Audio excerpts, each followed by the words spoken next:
आप दोनों का स्वागत है और शुरुआत कुछ इंटरेस्टिंग ग्राफिक्स के साथ।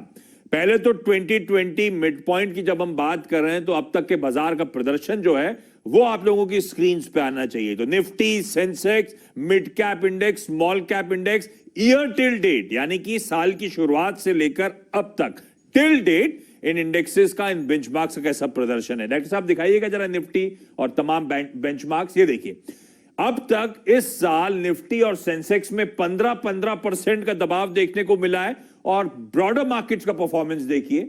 मिड कैप्स अच्छी रिकवरी ऑफ लेट आई है, 14% का दबाव, और स्मॉल कैप्स 20% की कमजोरी के साथ ईयर टिल डेट अब तक कामकाज करते हुए नजर आएंगे। और निफ्टी की स्पेसिफिकली परफॉर्मेंस जो है कुछ की बेंचमार्क जो है वो हाईलाइट करना चाहता हूं मैं। इन 6 महीनों में हमने बहुत उठापटक देखी है भारतीय बाजारों में।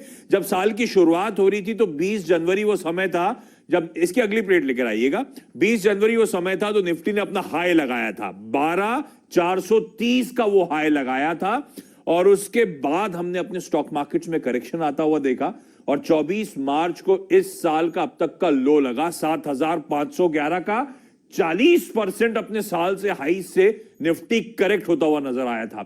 और खैर इन लोज से अब हम ऑलमोस्ट 38% करेक्ट हो चुके हैं, लेकिन आज भी साल की हाई से 15% के आसपास का दबाव हम झेल रहे हैं। लेकिन इस तरह की वोलेटिलिटी थी, इस तरह का स्विंग अब तक हमने 6 महीने में आता हुआ देखा है। इस तरह का गजब का मूवमेंट देखने को मिला है। कहां 12,430, कहां 7,500 तक के स्तर देखने को मिले। तो शुरुआत में आप दोनों से एक एक सवाल बाजार को लेकर है।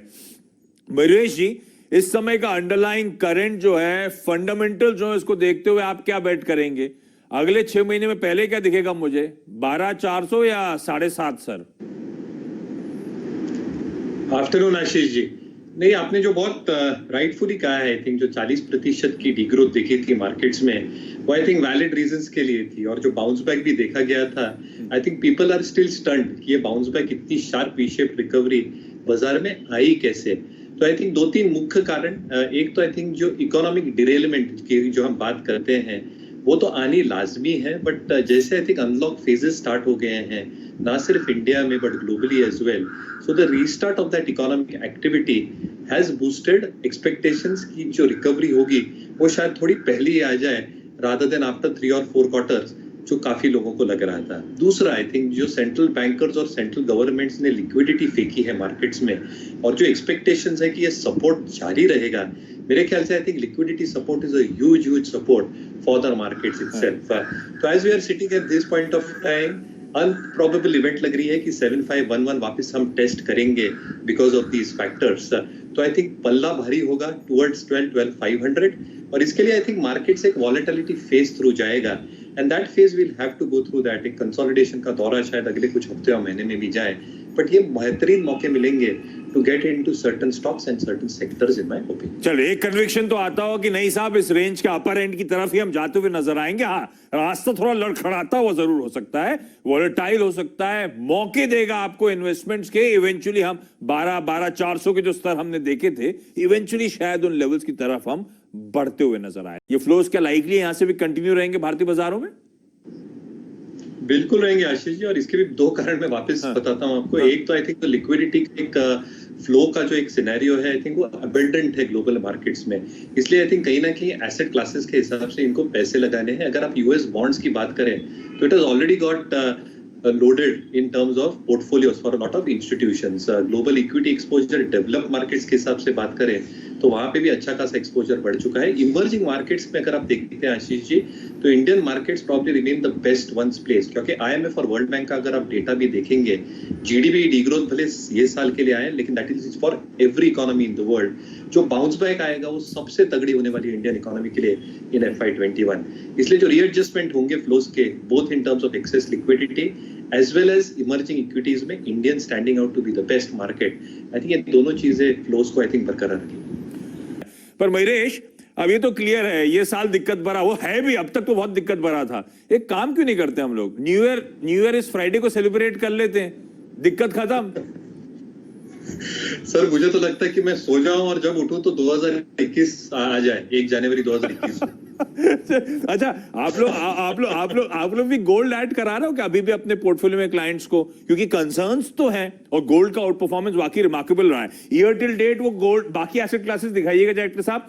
गोल्ड भी मैं लेकर आया हूं, स्क्रीन पे होगा आपके एमसीएक्स पे सोना 24% का ईयर टिल डेट उछाल दिखाएगा।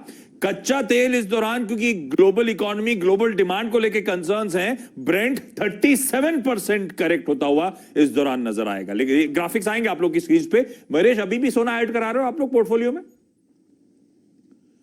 पार्शियल तो एडिशन होना चाहिए आशीष जी, क्योंकि जो वॉरेन बुफे की सबसे बड़ी कहावत है, आई थिंक सारे अंडे एक बास्केट में ना डाले, तो आई थिंक एसेट डिवर्सिफिकेशन के हिसाब से yes it should form part of your portfolio. लेकिन मयूरेश, क्विकली आपसे जानना चाहूंगा, बैंक्स का अंडर परफॉर्मेंस, फार्मा का आउट परफॉर्मेंस ऐसे ही चलता रहेगा आगे भी, या अब लग रहा है कि जैसे सतपुते सर कह रहे थे सेकेंड हाफ में बैंक की तरफ से आउट परफॉर्मेंस की शुरुआत हो सकती है?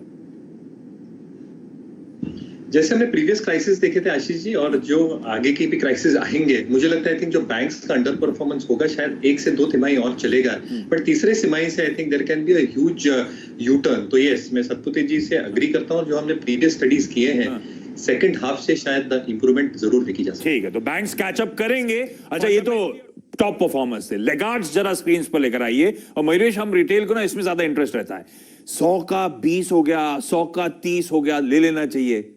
डबल भी हुआ तो भी काम हो जाएगा, 50 रुपए तक गया तो भी काम हो जाएगा। तो उस लॉजिक से जरा बताइएगा, क्योंकि सतपुते सर की चार्ट में तो शायद वीक ही होंगे, फंडामेंटली कुछ मौका है या? ये देखिएगा, IndusInd bank top loser, Tata motors, Axis bank, SBI, Zee entertainment 70 से 40% तक का दबाव अब तक year till date in stock से रिकवरी के बावजूद अभी भी दिखा रहे हैं। इस तरह की कमजोरी है। कुछ भी पिक करेंगे मयूरेश इस लिस्ट में से? नहीं, वेट एंड वॉच करूंगा आशीष जी। और कौन से स्टॉक के लिए? सर वेट एंड वॉच करूंगा एसबीआई के लिए और टाटा मोटर के लिए। तो मुझे लगता है आई थिंक जो नंबर्स आएंगे इसमें आई थिंक खराब ही आने वाले हैं सारे स्टॉक्स के लिए, सेक्टर्स के लिए। Q1 में, Q2 से थोड़ी रिकवरी होगी, सेकंड हाफ में इंप्रूवमेंट के चांसेस है। बट स्टेट बैंक के जैसे रिपोर्टेड नंबर्स थे और जो एक्सपेक्टेशंस हैं, इसलिए आई थिंक ये थोड़ा आई थिंक बेटर प्लेस लगता है, इसलिए वेट एंड वॉच लिस्ट पे रहेगा। टाटा मोटर्स मेरे हिसाब से खराब नंबर्स आ चुके हैं, जेस्टेट कर चुका है, तो ये गाड़ी में मैं बैठना चाहूंगा उनके जगुआर में, बट थोड़े टाइम बाद।